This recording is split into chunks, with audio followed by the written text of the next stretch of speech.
Year 1. You're born into the wrong body. Not broken, not sick, just wired differently. Your knees track inward at an angle the doctors call significant. Your ankles roll. Your coordination, while perfectly normal for any other child on earth, is not normal for a Messi. Your father notices before anyone says anything out loud. He's too kind to say it directly.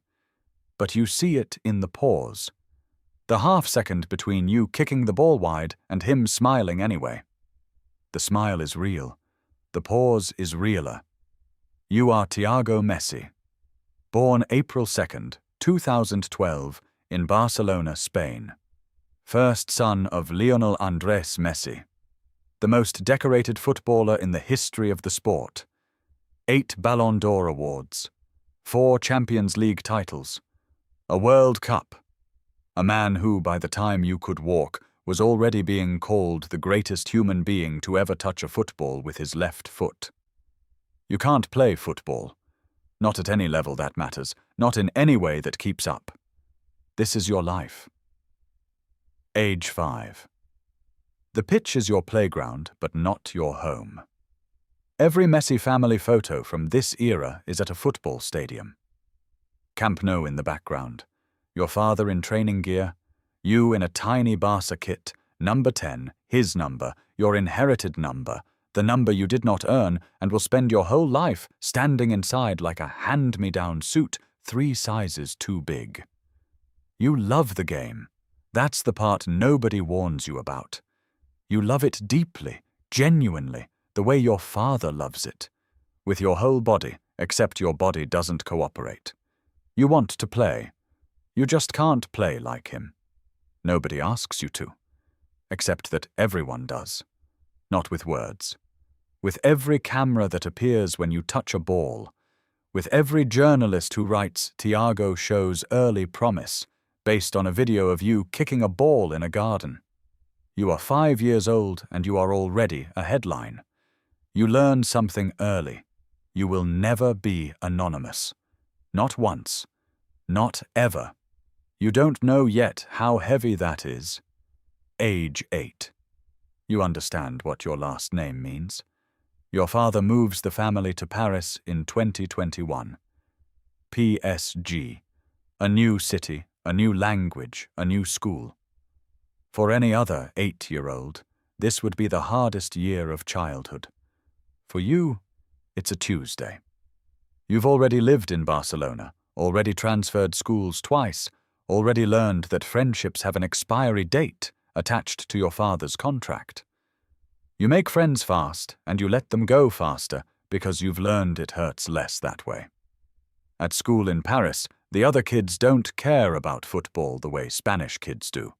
For approximately 1 week, you are almost just a kid. Then someone's older brother finds out who your father is. Then a video circulates. Then the teachers start treating you differently. Not badly, just carefully, like you're something fragile that their school is responsible for. You are 8 years old, and you already understand what it means to be managed. Your father, for all of this, is present. Genuinely, remarkably present in a way that doesn't match the mythology. He takes you to school when he can. He watches your matches, your real matches, the recreational ones, the ones where the scoreboard doesn't matter. He never once, not in any interview, not in any conversation you know of, pressures you about football. He just watches, and you love him for it, even as you wonder what he's really thinking behind those quiet eyes. Age 11. The comparison machine turns on. You are old enough now for the internet to find you in full. A clip surfaces, you at an academy training session, casual just for fun. And within 48 hours, it has 4 million views. Comment sections fill with people who have decided, based on 90 seconds of footage, whether you are worthy of your bloodline.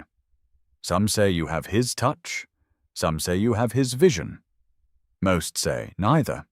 You read them. Of course you read them. Every kid reads them. Nobody looks away. The sports journalists are worse.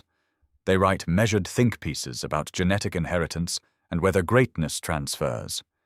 They discuss your body language, your foot preference, your positioning in a drill that was filmed without your knowledge. They are adults, writing thousands of words about an 11-year-old boy's athletic potential.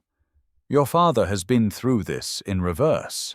He was the kid who was supposed to fail, the one with the growth hormone deficiency, the one Barcelona only signed because they couldn't find a napkin and had to write the contract on a paper serviette. He became the greatest anyway. People take this story and apply it to you like a template. You are not a template. Age 14. You choose something else. It happens quietly. No announcement. No drama. Just a Tuesday afternoon when you decide you'd rather be at a different kind of practice. You're not sure yet what it is. Music, maybe, or something visual. Something that uses the spatial intelligence you clearly inherited but expressed differently. You are precise. You are focused. You have your father's eyes for patterns, but the patterns you see aren't on a football pitch. Your parents don't fight this. Your mother, Antonella Rocuzzo, who grew up in Rosario, Argentina, who has known your father since he was 9 years old, who is the steadiest presence in your unsteady life, simply asks what you need. You tell her. She arranges it. This is the part the internet doesn't see. The quiet scaffolding your parents build around you so that you can figure out who you are without the whole world watching. Except the whole world is still watching. Age 16. You go back to Argentina. Everything changes.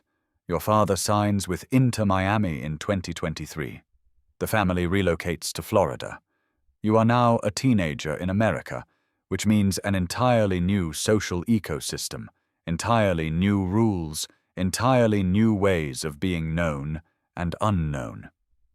In Miami, your father becomes something different.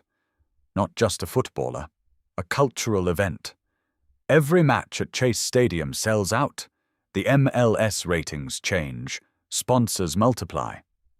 He is at 50% capacity and technically past his peak, still the most magnetic athlete on the continent. You navigate high school in his orbit. American teenagers, you find, are slightly more likely to pretend they don't care who your father is.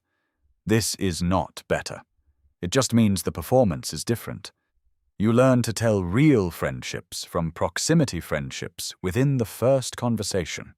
You've had years of practice. You're good at school. Genuinely good.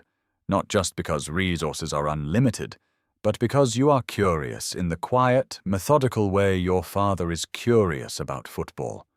Always watching, always cataloguing, always one step ahead of what people expect from you. You start to define yourself on your own terms. Slowly, carefully, the way you have to when every step is documented. Age 18. The question arrives properly for the first time. Not from a journalist, from you. You are sitting somewhere private, the kind of private that takes security and planning to achieve in your life. And you ask yourself what you actually want. Not what you're supposed to want, not what makes sense given your last name, not what would generate the best headline. What do you want? The answer, when it comes, has nothing to do with a football. Your father's World Cup winner's medal sits somewhere in a case in a room in your family's home. You've looked at it more times than you can count. You know what it cost him, not just in skill, but in 37 years of total sacrifice, of every relationship tested by absence, of a childhood in Spain away from Rosario, of growth hormone injections, of pressure that would have ended a lesser person in their 20s. You know, clearly and without bitterness, that you will never feel what he felt lifting that trophy in Qatar. You also know, for the first time fully, that this is okay, more than okay, that the absence of that particular dream leaves room for a different one, that your last name is not your ceiling or your floor, that being Messi's son is one true thing about you, not the only true thing. You don't know yet what you'll build, but you know it'll be yours. The part nobody talks about. Being Lionel Messi's son and not playing football is not a tragedy. Let's be precise about that. You have resources beyond imagination. You have a father who shows up. You have a mother who is formidable, grounded, and present. You have brothers, Matteo and Kiro, who share the weight, divide the attention, normalize the absurdity of your life by simply living it alongside you. But there is a specific, invisible weight that belongs only to you. The weight of inheriting a legend's name and declining the legend's path, of growing up inside the most photographed version of someone else's story, of being asked in 1,000 different ways by 1,000 different people who will never meet you, whether you are good enough. You never asked to be compared. You never applied for the job. You were born. That's all. The world made the rest of it. And still, you wake up. You figure it out. You find the thing that's yours. The thing no camera caught, no journalist predicted, no comment section voted on. You become someone. Not Leo Messi's son who couldn't play football. Just yourself. Which is, it turns out, harder than anything and enough.